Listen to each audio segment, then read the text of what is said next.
Good evening and welcome to the Drive at 5 on IntellectualRadio.com/iHeartRadio station. I'm your host, Roman. We have a great show planned for you today, but first, the forecast from our IntellectualRadio.com Weather Center. Today, partly sunny and pleasant conditions. Finally, right? Finally. Yeah, high 76 degrees tonight.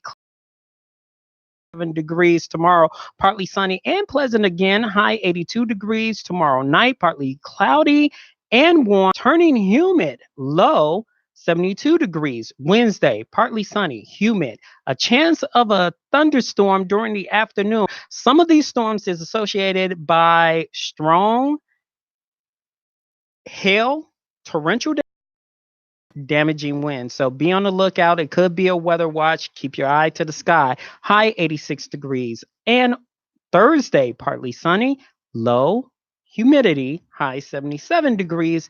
Friday, partly sunny and pleasant. We don't have too many pleasant Fridays nowadays. Right. Yeah. And that will also be in the upper 70s to lower 80s. The weekend, Saturday, partly sunny with a chance of a thunderstorm. Sunday, high will be in the lower 80s, but partly sunny with a chance of rain. The Drive at 5 is also part of the new lineup, starting with becoming dateable at 11 a.m. Deals business at noon, great entrepreneurship at 6 p.m., New Black Leadership Coalition at 7 p.m., Dreammakers 365 at 8 p.m., and the Chronicles of Rom at 9 p.m. The Drive at 5 is also part of the fabulous 5 at 5, only on intellectualradio.com. Now, a community service announcement courtesy of the Drive at 5 and intellectualradio.com. Food is a basic human need, but so many of our neighborhoods lack access to affordable fresh food. Austin is the largest community in Chicago, but only has 3 grocery stores. 40 Acres Fresh Market seeks to end Chicago's food apartheid with a grassroots grocery movement to build a store in Austin. Their monthly weekend pop-up market is open this weekend, July 12th through the 14th at 5051 West Chicago Avenue. Market hours are Friday, 10 a.m. until 6 p.m., Saturday, 8:30 a.m. until 4 p.m., and Sunday, 11 a.m. to 4 p.m. There will be a full selection of fresh produce at affordable prices. Prepare for chemistry catering, free sampling. I love free sampling, and giveaways. The first 5 customers on Friday, Saturday, and Sunday will receive a free $10 full of groceries. That's brought to you by our community service announcement. Now, my guest um, is a certified defense coach. Since there have been a rash of abductions, rapes, as well as going out of town deaths, here to protect yourself along with others, to protect in your neighborhood, so forth and so on, please give a Drive at 5 welcome to Javon Lynn Dunnigan. Welcome to the Drive. Thank you. Did I say it correctly? Javondalyn. Well, Miss Dunnigan, okay? You can call me. You can call me Lynn for short. Lynn, okay, I'll call you Lynn. Call me Lynn for short. Okay, I will. Okay, please give intellectualradio.com/iHeart radio station your background. Well, I am born and raised. I was born and raised in Chicago, Illinois. Left to go to college. Went to Hampton University. Came back home for graduate school, University of Chicago, and then right after grad school, I started working as a federal probation officer. So I retired after a 25-year career in January of 2016. I'm sorry. So it's been 3.5 years now. And in 2017, I opened up JMD Defense and Investigations. So, what inspired you to open up a defense, to protect women? What inspired you? It's very rare Mhm. to see a Black woman saying, "I got to protect myself out here." Mhm. What inspired you to do that? Well, throughout my career, I didn't carry a firearm. I was actually afraid of firearms at that time. And my job as a federal probation officer gave us an option to carry. So the first part of my career, I would sign up and would chicken out every time it was the day of the training. So I signed up 3 different times and said, nope, I'm scared. And then I get married to a police officer and I'm around a firearm every day at work all day. And then I come home, I'm around a firearm. So I grew more and more accustomed to being around firearms. And then when we divorced, I felt uncomfortable not having a gun in the house. So I called the job and I said, I'm ready. And they said, nope, you're not. I said, no, I'm really ready now. So I took the firearms class. I was the only person in the class because everybody had gone through the training.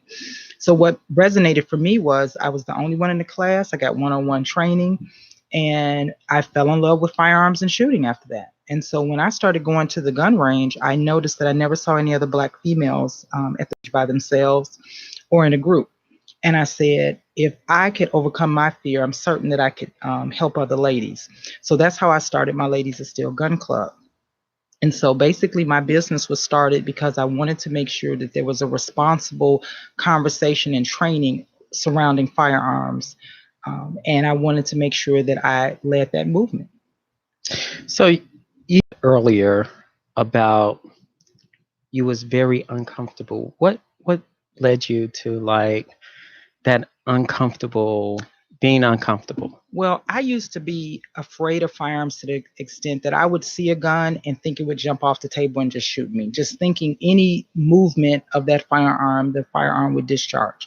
My mom had a fear of firearms. She passed that down to me. And I just had a lack of education regarding guns. I knew I wanted to work in the criminal justice system, but when I found out that my job did not require us to carry firearms, I said, this is the place for me where I could use my background with the MSW, a master's in social work, and help people in the community. It was a win-win for me. But for me, I just was terrified of firearms. And a lot of the ladies that come into my business to take concealed carry class or our intro to firearms class, they had the same feeling that I did. I could see myself in them. And to help them overcome their fear and empower them really just gives me a great sense of pride because I used to be that person that was afraid of guns. Now I'm not afraid of them now. I embrace them. I respect them. And I know how to teach people the proper way to handle firearms now. There's this philosophy going around saying guns don't kill people. People who pull the trigger kills people. What is your stance on that? That's not necessarily philosophy. That's actually the truth. I mean, a gun just doesn't go off unless a human being does something to make that gun fire. So when people talk about gun control and talk about guns and the increased number of guns in our community, it's not necessarily the larger number of guns or the increase in our community. It's the people that are irresponsibly handling them. Maybe they have a firearm legally, but they're putting it under their pillow as as their safe storage compartment or whatever, which is not correct because kids can easily find firearms. So for me, as long as you know how to responsibly handle a firearm, that firearm is not just going to go off unless you do something due to negligence. That's generally what the reality is. There has been a number of deaths in the Dominican Republic as well as other overseas and island locations.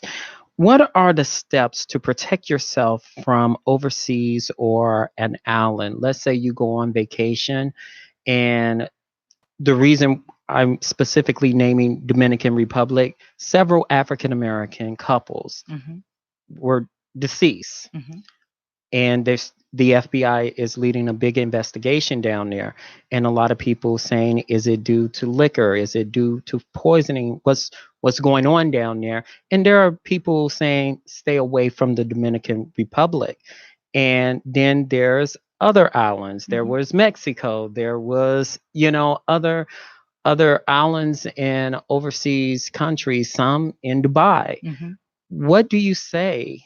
If someone's talking about going overseas, I planned a trip. I paid so much money to go to Dominican Republic. I can't get that money back. Well, one of the first things I'd like to say is we need to pay for and invest in travel insurance so that when things do come up, we can get our money back. So a lot of people right now are saying, I'm going to still go on my vacation because I didn't pay for the insurance and I don't want to lose this amount of money. Whenever we go out of town, what generally happens is we let our hair down, that we let our hair down and we relax ourselves to the extent that we're not paying attention. And we call it situational awareness. You should be aware of your surroundings when you're at home, wherever you live, and when you go out of town.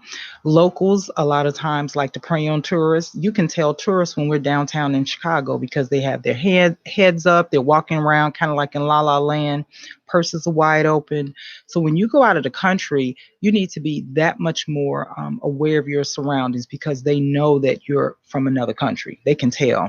So I would just say, if you're getting drinks, most of these resorts have all you can drink. So people are drinking in excess and they are not paying attention when they're walking back to their rooms at night. I remember being on a cruise with my daughter, and people would send their kids to the rooms with their key, unaccompanied. And there are a lot of assaults and rapes on cruises that people do not know about. A lot of the cruise lines, I'm sure, are not trying to report that information. So when we go out of town, we need to be thinking very clearly that something can happen anywhere. And if you're not going to walk down the street in your state by yourself at night, why do it when you're out of town, especially in an unfamiliar environment? If you think about when people go to hotels, they usually leave their doors open when they run to the ice machine. That's unsafe because somebody could just come right into the room while you're down the hall getting ice. Even when the maids are cleaning the room, I generally don't let anyone clean my room. I just ask for a change of towels because when they're cleaning the room, what happens? The door's wide open. Anybody could walk in and say, hey, I just need to grab something out of here while you're cleaning. The maids never ask you, is this your room? Let me see an ID. They're not checking that. And a lot of times they get distracted if someone down the hall says, hey, can I get a change of towels? They walk away, your room is wide open, and then all your valuables are exposed. So we just need to be thinking very clearly when we're out of town, those same safety measures that you employ while you're at home, you should employ those same things. I'm not saying you should be paranoid, but what I also do is I try to look and see what's going on locally wherever I'm traveling. I want to read the newspaper and see, is this a high crime area where this hotel is that I'm staying? So we just have to be smart. We have to use our brains. There also has been incidents of out of towners that's going state to state and doing their normal routine without realizing you could be minutes away from a bad neighborhood or an unsafe place. What do you do? Like I said, I generally will look at the news in that area. When I'm out in that hotel, I turn on the local news to see if this is an area where they have had some incidents. And I'm not one to venture off when I go out of town and in the local area and just kind of walk around. If I'm going to walk and do exercise, it's going to be right around the vicinity or the parking lot of the hotel or use the exercise facilities in the hotel. I can't tell you how many times I've gone out of town and I've seen people running through these neighborhoods. You don't really know this neighborhood very well, but people are out running, they're exploring. And for me, I just think that's very unsafe because you really don't know where you are when you're out of town like that. There has been a rash of young Black women in their teens or early 20s and 30s being abducted in Chicago and around the nation. Let's say I'm single and I want to go for a walk or run around the block at around 9 or 10 o'clock at night. What are the steps a young single Black female could do if she wants to go for a walk or that run in that time frame? So the first thing I'm going to tell her is I would not go running or walking at that time of night by myself anyway. That's the first thing. I just don't think it's wise. Second thing I would say is if you must run or walk at that time of night, I would have a buddy with me. I would ask somebody to go with me. Two women could be abducted as well, especially if the person has a firearm or some kind of dangerous weapon. So you're suggesting a male? I'm suggesting yes. If you're going to go walking at that time of night, then certainly ask a male to go with you. I just don't think it's wise. But if that is the scenario, then I would definitely say ask a buddy to go with you walking. If not, and if you must go out walking at that time, then have someone on the phone with you. You may have one earbud in and the other one out so that you can hear anyone around you. Be on the phone with someone so people would know where you are. I would not go anywhere without letting someone else know my destination. Um, and I would certainly check in with someone if I'm not going to be on the phone, certainly not listening to music. But if I'm not going to be on the phone, then I will let somebody know when I'm leaving and when I'm coming back. A lot of internet dating is going around. You know, you swipe left, you swipe right, and so forth and so on. I'm going to meet this guy at such and such place. You don't really know you're going to meet him, or I'm going to meet her. Okay. Let's say the reason I'm bringing this up recently, there are some people who sell stuff on eBay. There's people who online date. Yes. And a guy got shot and killed just over because of an Xbox. Because he did the transaction, the guy shot him in the back. He's dead. There are plenty of women who got robbed because they were supposed to meet someone. It was a setup. There's a lot of men who got set up. There's also a lot of abuse, sexual abuse that goes on. I paid for dinner. You got to give the goods. Woot woot. So online dating, meeting people, who, if you're selling something, so you have to be strategic. So what I would recommend is, if you're going to do online dating, you print out that individual's profile and you send it, leave a copy at your house, wherever you live, so somebody knows where you are if they had to come. What if it's catfish? Well, you might not know if it's catfish. So I would send something. You don't know. You won't know until you get there if this is a ploy. So I would send an email to a friend to let them know this is where I'm going to meet this individual. I would certainly meet him in a public place, like a Starbucks or a Dunkin' Donuts or something. I would drive my car, but I would not necessarily park in that parking lot. I might drive to a location and then catch an Uber to the place so that they would not have any idea of what kind of car or license plate that I have. But that's too much work. No, and I'm sorry. But it's worth it. It's worth it. If it's worth it for your safety, if you take those extra steps. Now, that's for dating, obviously. If you are trying to sell, if you're trying to sell something, then I would do the transaction at a police station. I would pull right up to the police station. They have cameras. Police are going in and out. And I would have that person meet me at the police station. I was trying to sell a bike a couple of years ago. And when I gave the lady the address, she seemed a little nervous about it. So that let me know that she was not legit. It wasn't a genuine sale. So she was maybe trying to set me up, but I would never meet them at my home. I know in some suburban areas, the police encourage you to come to the police station and do that kind of transaction. So that's what I would do if I was selling something. But for online dating, I think it's worth the extra steps for your life. If you don't take those precautions, then something could happen. And then down the road, you say, I wish I had gone those extra steps. Will it be wrong to ask a male, if you're meeting with them, can I get your license plate number? Is it wrong? No, I don't think it's wrong. He might be put off a little bit and say, why do you need my license plate number? I think one enough investigation before she goes out. You have Facebook, you have LinkedIn. Most people are on social media. And then there's 6 degrees of separation, maybe 3 degrees now in the Black community. It depends if it's someone that's African American. But most times you can, if somebody says, if you ask them, well, what high school did you go to? When you're talking and getting to know them, I would definitely not meet somebody after the first phone call. I would want to talk to them a couple of times and then say, okay, now I'm okay with the meeting. But in that conversation, I'm going to ask, what high school did you go to? What neighborhood? And just general conversation. And I can guarantee you I'm going to find somebody that knows this individual that can vouch for him. Maybe not, but at least it has some idea. Let's say I am a single mother and I have to get gas, but I have my child in the back seat. The normal thinking, if I run to the gas station very quickly, make the transaction and come back, nothing will happen, or I will use my card at the pump. What should I do if I have no other choice but I need gas? That's a good one. So when my daughter was younger, I always used pumped at the paid at the pump.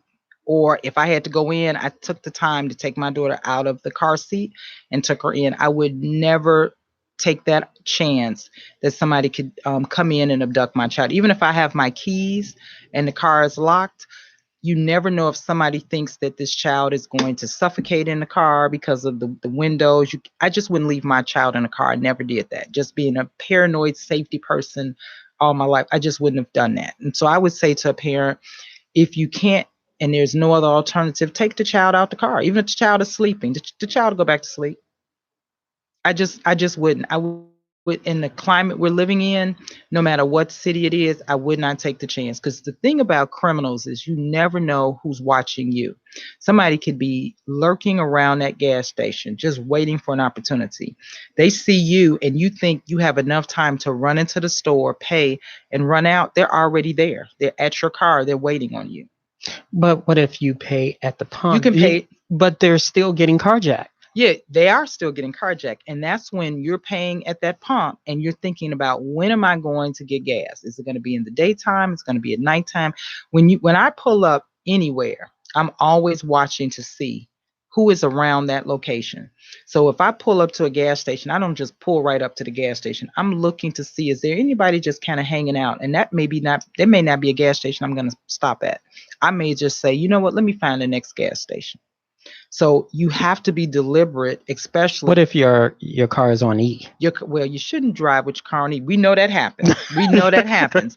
But the thing Wanda.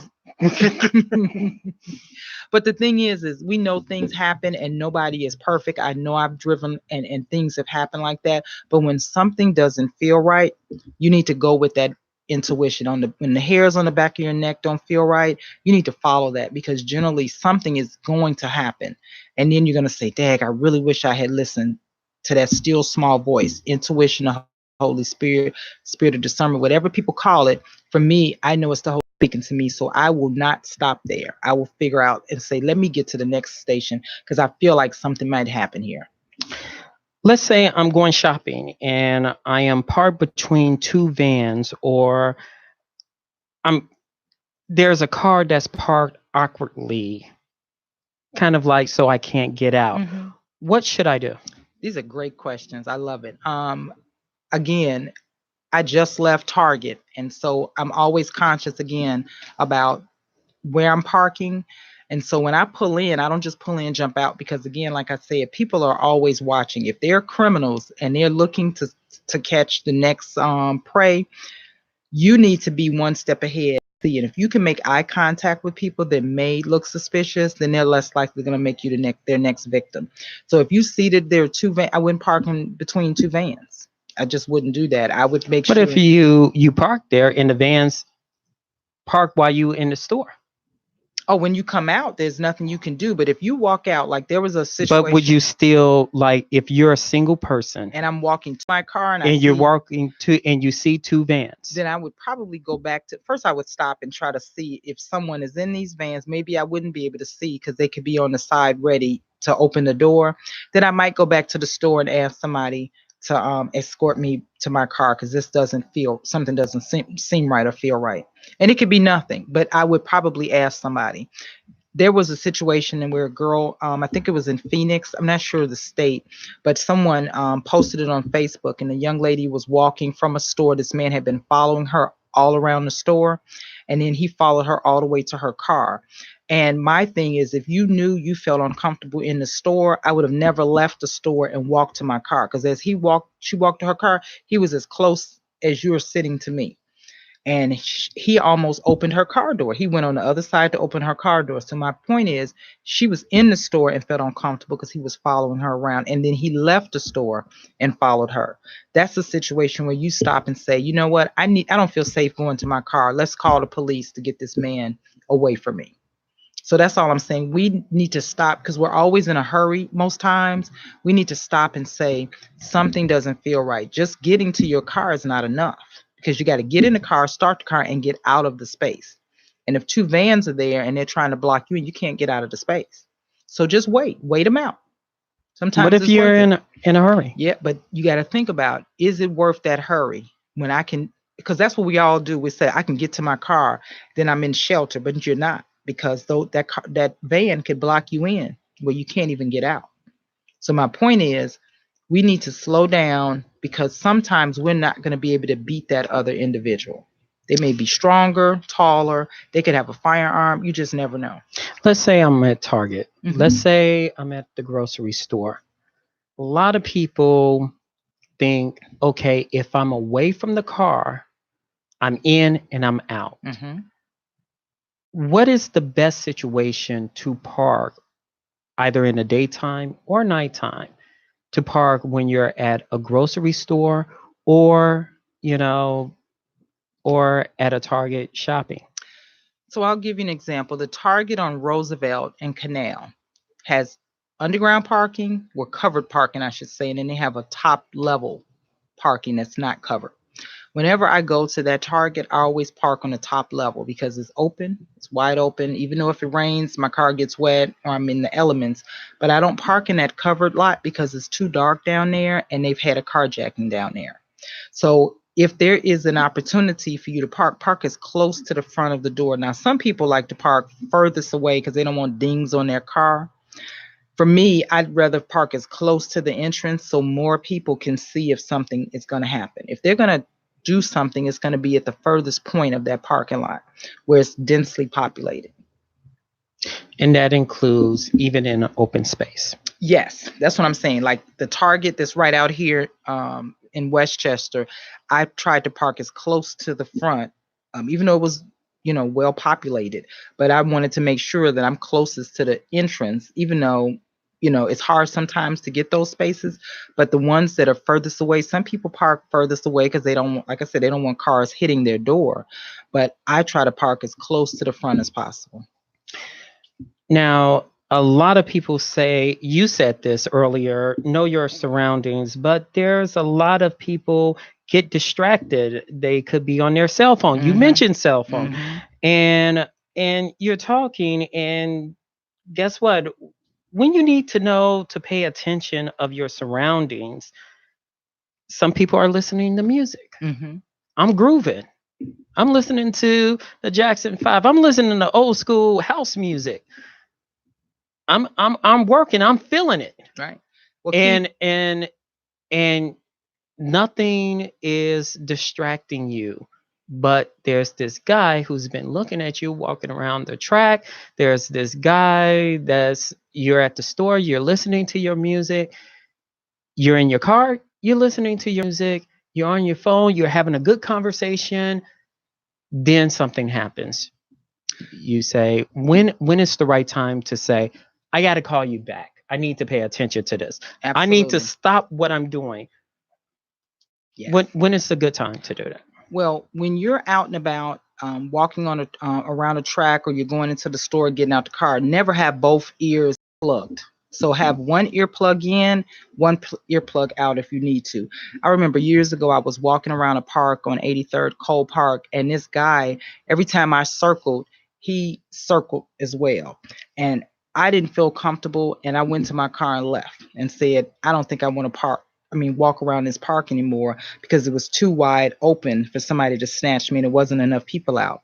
So what I would say is, when you're getting out the car, if you want to go in the store and talk on the phone, then maybe just say, let me call you as soon as I get in the store. But getting out the car, you want to be alert. And certainly coming out of the store, if you have your earphone in, headphones on, have one ear pod in if you have to, and then be alert. But see, the other thing is, you're putting groceries or bags in the car. Your child. Yes, or your child, and you're distracted.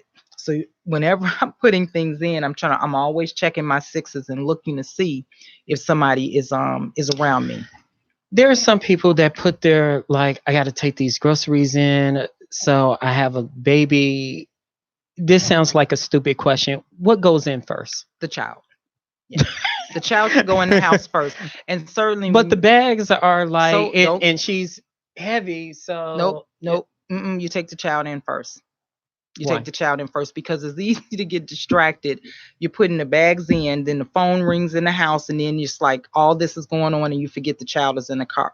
And as crazy as that sounds, I understand sometimes when they say that the husband forgot the child was in the car because if it's not their regular routine every day, it's easy to forget when you're running trying to get to your job. You stop at the metro, you leave, you park your car and then you jump on a train. If you're not normally in this routine of taking this child to daycare, but if you're going to the grocery store, the first thing you do is you take the child in the house and then you bring the bags in. How can a Black woman protect herself in today's society? Because it seems like Black women are targets now. What is your response to that? It seems like there's a big target on Black women. They're missing, raped, assaulted. What? How can they protect themselves? Well, one thing that I think has happened is back when I was growing up, if we all went to a party, we all drove together. We met up, we carpooled. Nowadays, we're all meeting up on our own. We live in all these different locations. Well, because Shaquita doesn't want to pay for gas. Well, I don't know if it's that. That might have been the case back in the day, but I'm saying now, most all of my friends, when we get ready to go out, we meet at the function and then we leave separately, and everybody's in their own car. So the likelihood something could happen that we're all going back to our residences by ourselves. More and more Black women are living on their own and traveling to and fro by themselves. So the issue has to be is that we have to decide, how do I want to protect myself? How can I be proactive? Do I want to take a firearm class to protect myself? Do I want to carry a gun outside every day? Do I want to have a gun in my home? Or do I want to take a self-defense class? Or do I want to do all of that? Learn how to shoot a gun, learn how to protect myself in my home, and also take a self-defense class. And what other tools can I have? Do I need a whistle on my keychain? Do I take pepper spray with me everywhere? Tasers and stun guns are illegal in Chicago. Some parts of Illinois, they are legal. They have to think about, how can I protect myself? Because you can't take a firearm everywhere, but no one can take away self-defense skills. So just got to figure out what methods you want to employ to keep you safe. And no matter what, we got to use our brains. We got to think about, if something doesn't feel right, don't go. Don't park there. Slow down. Maybe this is not the right parking space. Maybe this is not the right location to park my car. All of that. You got to think about that. Do I valet park or do I park in this garage? Is it worth the extra money to valet? I mean, to me, it is. So right at the front, right at the door, as opposed to going to a parking garage and walking to the party. You offer self-defense course. Mm-hmm. Tell us about that. So we have one of our instructors named Bridget does our self-defense class. It's a 3-hour class. A lot of times we are concerned about sweating our hair out, and that seems to be sometimes, but this is not that kind of class. Bridget talks about situational awareness. She shows the ladies how to get out of a grab if someone grabs grabs them from behind or pulls their hair. She shows them, it's a great technique that she shows where you can actually flip somebody over. It's amazing to see the skill level that she brings to my business. So it's a 3-hour class. We have it for young ladies that are going away to college. It's called Before She Goes to College, to help them to figure out what to do when they're on campus. And she doesn't just talk about how to defend yourself physically, but she talks about mentally when you go to a party and not putting your drink down and making sure that you don't let anyone slip a date rape drink pill in your drink. The class is for all ages, teens, adults, senior citizens, everyone. So we have a great self-defense class. How they can get in contact with you? My website is jmddefense.com.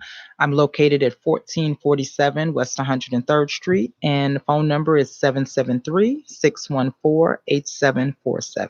See, it's not that bad. You're more than welcome to come back on a Drive at 5 to go over some tips. Thank you so anytime, much. anywhere, any place. And also because you were a guest, you'll be featured on our Black Products, Black Services Facebook page. All right. Thank So you. yeah, your class will be on there. So thank you so much. Thank you for this opportunity. When we come back on the drive at 5 on intellectualradio.com/iHeart radio station NAC. When we come back. All right.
And we're back on Drive at 5 on intellectualradio.com/iHeart radio station. Intellectualradio.com cares with this reminder. Food is a basic human right, but so many of our neighborhood lack access to affordable fresh food. Austin is the largest community area in Chicago, but only has 3 grocery stores.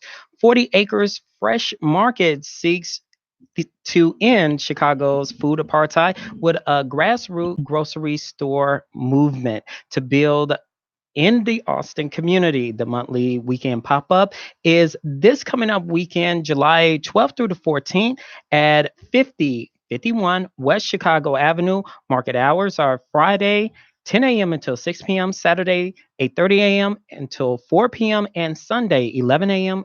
till 4 p.m. There will be fresh produce, affordable prices, food preparations, free samplings, and giveaways. For more information, please go to our Black Products, Black Services Facebook page for more information.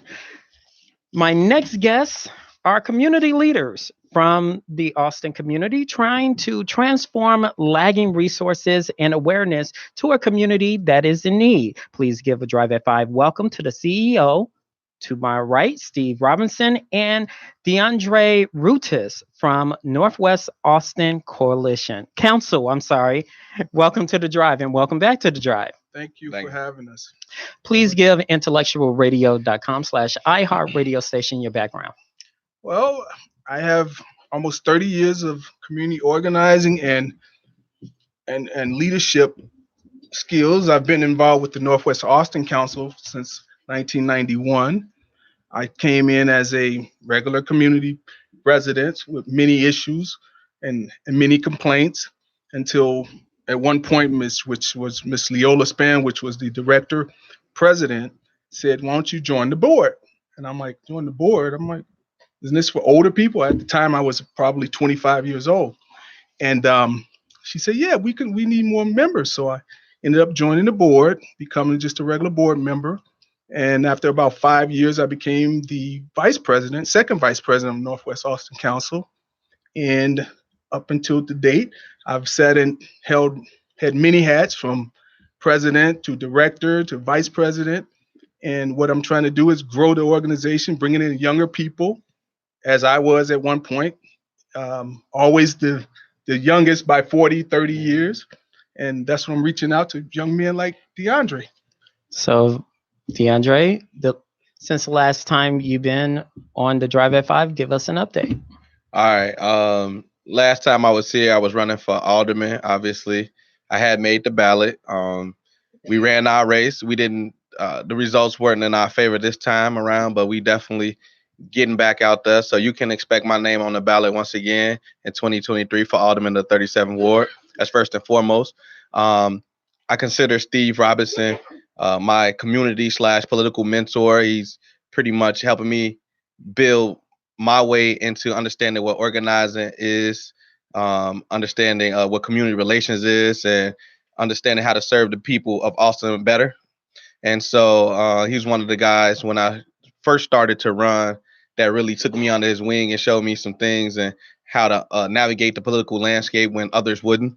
And so once the opportunity came for me to become a board member of Northwest Austin Council, I jumped at it because this is something that I believe that you got to dedicate yourself to. And Steve is one of the more honest and forthright individuals in our community that's been doing the work, that's been boots to ground. And so that's something that I hope to accomplish as well and live up to. So I decided to join an organization that's been around for 47 years in the Northwest Austin Council and keep that tradition alive while he's trying to get younger. I'm trying to get younger too and bring some of the students that I just recently taught at Austin into the fold and teach them what organizing and building your community is all about.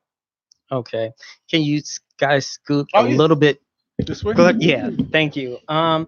What is the history of Northwest Austin Council? What is the history? Well, the history, it began in 1972, almost 47 years ago. There were 4 organizations that came under one umbrella in the Austin community. Northwest Austin Council, which is known as NAC, was one. We had South Austin Coalition Council, Community Council, which is on the south end of Austin, which is the second organization. The third would be NAO, Northeast Austin Organization, which is no longer in existence. And then there was Mid-Austin Steering Council, which is literally in the middle. They were located on Laramie and Chicago Avenue, but I think they're no longer in existence. The only organizations that came out in 1972 that was really the organizations that came out, the whole premise behind it was to secure the community basically around issues of education, housing, and public safety. At the time, the community was predominantly white, but I tell people, white people have the same interests as black people do, and black people have the same interests when it comes to public safety, community safety, public schools, having healthy public schools, and keeping housing as premium as possible. And it's pretty much proven in the Northwest Austin corridor because most of the properties in that area are homes. We don't have a lot of multi-units, but more single-family homes, and people are pretty stable and lived in the community, many years. But that's pretty much how it started. I came to the Northwest Austin Council, as I said, in 1991, when I want to consider it the heyday. Most community organizations, from what I've seen, it takes about 20 to 25 years when they really reach their peak, when they're really, grinding and getting things done, and all of the nonsense and hidden agendas are kind of kicked to the side, and people, devote themselves to the true essence of what the communities are and community organizing should be. So what kind of programs you guys offer? Well, one of the things that we're still doing right now is the Get to Work program. We work with Miss Edie Jacobs, which the program is called Get to Work. We actually get individuals jobs paying $5.50 an hour. They actually work 3 days on, 4 days off, and then 4 days on, 3 days off. And they're actually being driven. You don't have to worry about having a car or license or license plates We actually drive you to work and pick you up and bring you back. So how's the program going? I know you've been involved in that. Yeah, I'm actually one of the drivers. So I wake up at 4 o'clock in the morning, meet all the individuals that need transportation to work, which is typically everybody that we hire on. Drive them out to Wheeling, Illinois about 4:30, and I wait for the group that was transported at nighttime and bring them back to the city. Um, we're doing well enough. I mean, it's not about how we're doing; it's mostly about how you are doing because we can get you across the door. We have job placement sites. We have one which is Reynolds. We have Reynolds out in Wheeling, Illinois. Guaranteed job, no background check, no drops. I usually say it's for people that's hard to hire, people with F's on the report card, but we can get you a job. We're working on another job. Well, we're working on two job placement sites as we speak, and we have another van for transportation. So we have capacity for 20 people per day. Right now we have 4 shifts with our one van that we're currently using. If we go over those 10 people, then we have another van on standby that we also transport people in. But right now we have about 30 individuals that we transport to and from work every week. Now, last week, you guys walked with the mayor. What was the community reaction to the mayor? Did you get a chance to talk to her about the resources and the needs in the Austin community? So Joshua Flynn, who could not be here today, walked with myself. He's also a board member of NAC. Both of us, we took part in that walk with the mayor. It was great. It was great seeing individuals in the community able to actually interact with her. And we were in Coleman's. We were right on the Ave. You know what I mean? We was at Coleman's and she stopped in there. I thought she was gonna get her 4 people mouth sauce. And the rest of the community was like, what? Like the mail? I was like, okay. And then I mean, I was capturing video of it, and you had individuals like, this is what I'm talking about. This is what we need. You know, she stopped at some of the older the older residences. They were able to pop their head out the window and speak with her. Like that is ultimately what the community is looking for. They just want somebody that's going to listen to them and internalize what they're dealing with and actually do something about it by providing the resources necessary. Myself, I've not talked to the mayor in regards to what we need unless it was about Austin High School. Being a teacher, this past quarter in Austin High School taught me a few things about what our community needs in terms of providing for our young people. And so I just asked her for resources for Austin. Education is the basis of any community. Ours is struggling because we lack basic educational resources in our community. And so once we start to build our school system back up in our communities, then we can have a healthier community. You know what I mean? But that's what I talked about. Well, let me say this. The mayor has actually been on the west side and predominantly Austin over 10 times within the last, 3 months? Yeah. We had an opportunity to do a forum, which was actually a debate back in March, just before a week before the election with the mayor. And soon after, we met with her at a friend of mine's house at a meeting. But do you like what you're seeing now? Do you like what you're hearing as far as the community elements, what she talking about saying and doing are two separate things. Absolutely. So, give her a chance. She only been in there. I can say this much. I can say this much. No, I get what you're saying, but it's kind of like this. If I say I'm going to do something, I understand you're like you're the mayor. You got to give them the opportunity. But there's the however component. Are there follow-ups? Are there remember us? You met with us. Remember this. You sat down. You talked about the debate. My question is, what she said, is there follow-ups? Well, let's just back it up. I've never seen a more hands-on mayor than this one. I've been through Harold Washington's regime, which he was very hands-on in the limited time that he had. But trust me, this mayor, I believe she's going to do some things.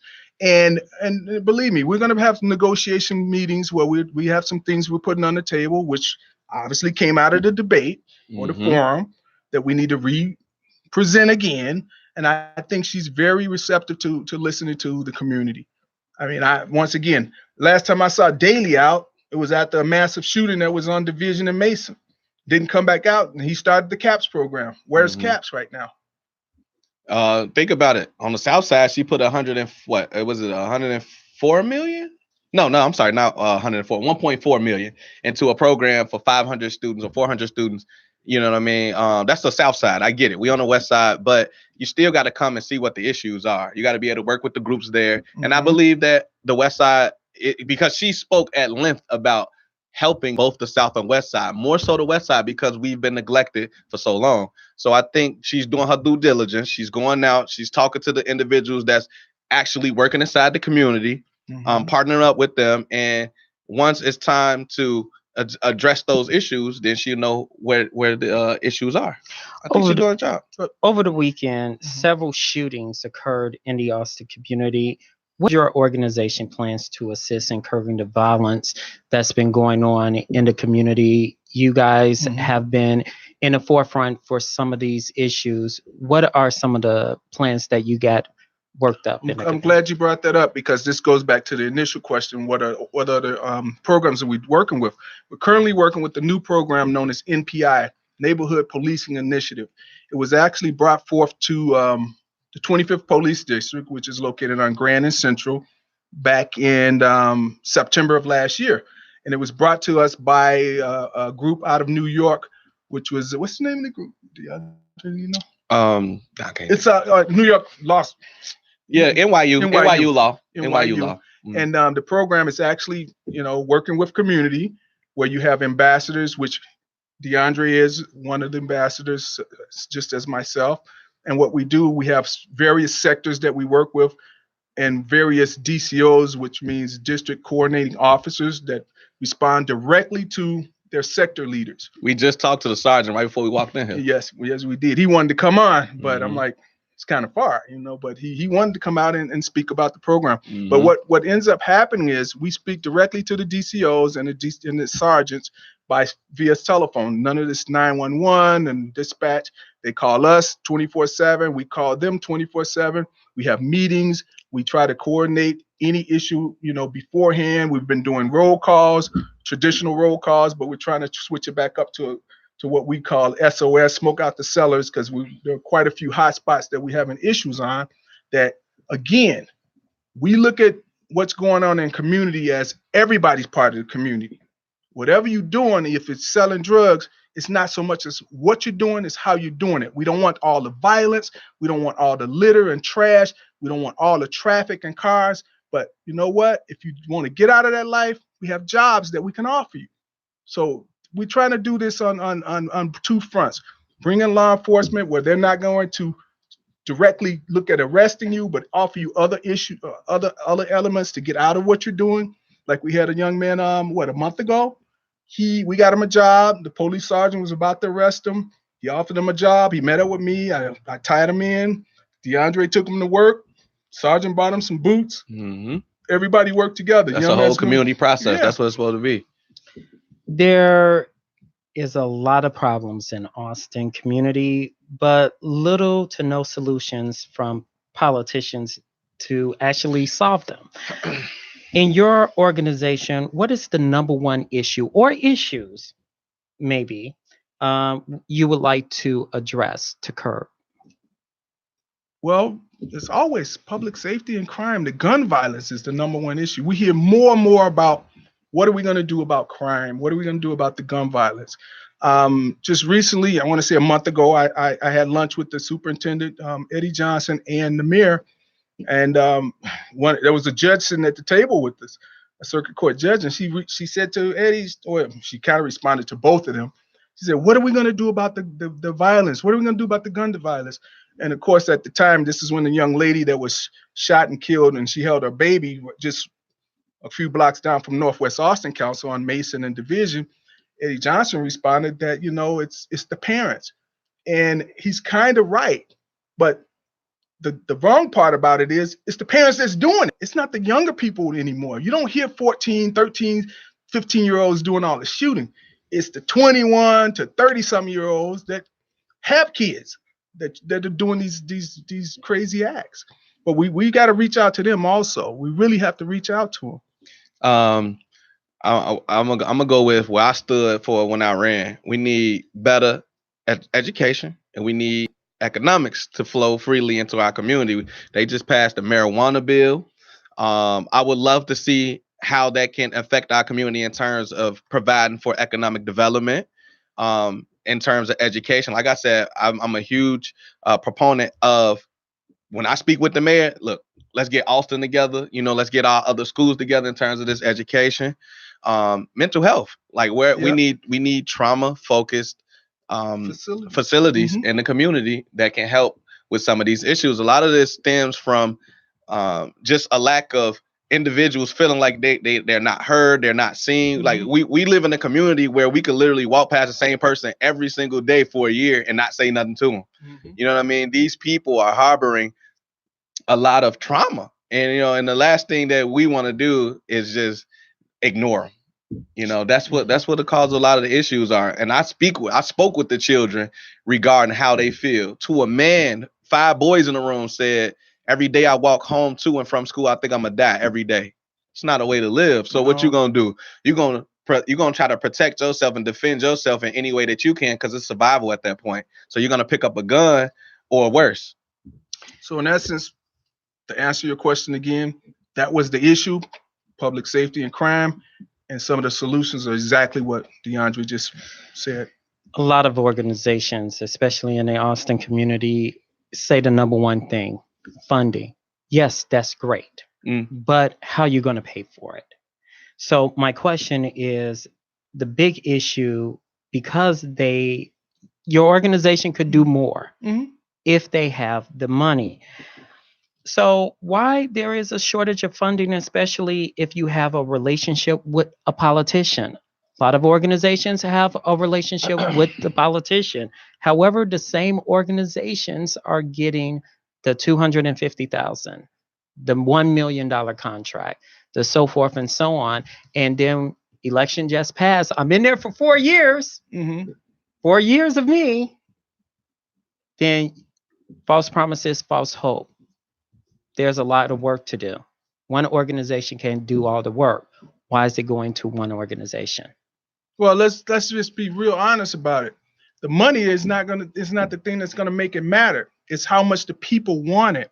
I mean, we've been working with underfunded for over 10 years, but we still managed to reach out to people. We still managed to organize. One thing that no matter how much money you get, if you don't quantify it by how many people you serve and affect, it doesn't matter. It could be 1 million, 2 million. I mean, just this week, we're organizing a block on the 5400 block of Crystal. They reached out to us. We said, well, come and organize. We got some minor issues. No problem. You want to reach out? We reach back. We'll bring you over to NAC. We can start working on the issues. It's all about the people that are affected. If they want to reach out and get things done, they can do it. I mean, they're the stakeholders. They're the ones in the community. I mean, what can you have? More organizers? Yeah, you can have more organizers. But what we do, we build the leaders within. And obviously, you have more at stake because it's your community. A lot of these organizations, where do people come from? They don't even live in the community. Nope. A lot of them don't live in the community. Go through those boards if you want to.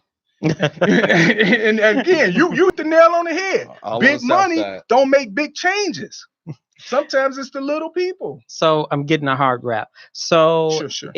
If someone wants to get in contact with your organization, what they need to do?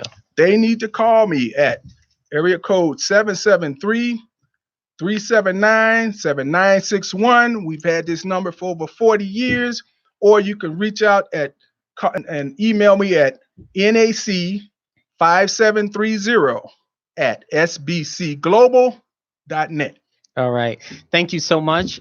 You guys, don't be a stranger to Drive at 5. That's going to do it for us on the Drive at 5 on IntellectualRadio.com/iHeartRadio station. Thanks to Wanda, who are our executive producer, Earl, who's behind the scenes. You guys have a good week, everyone.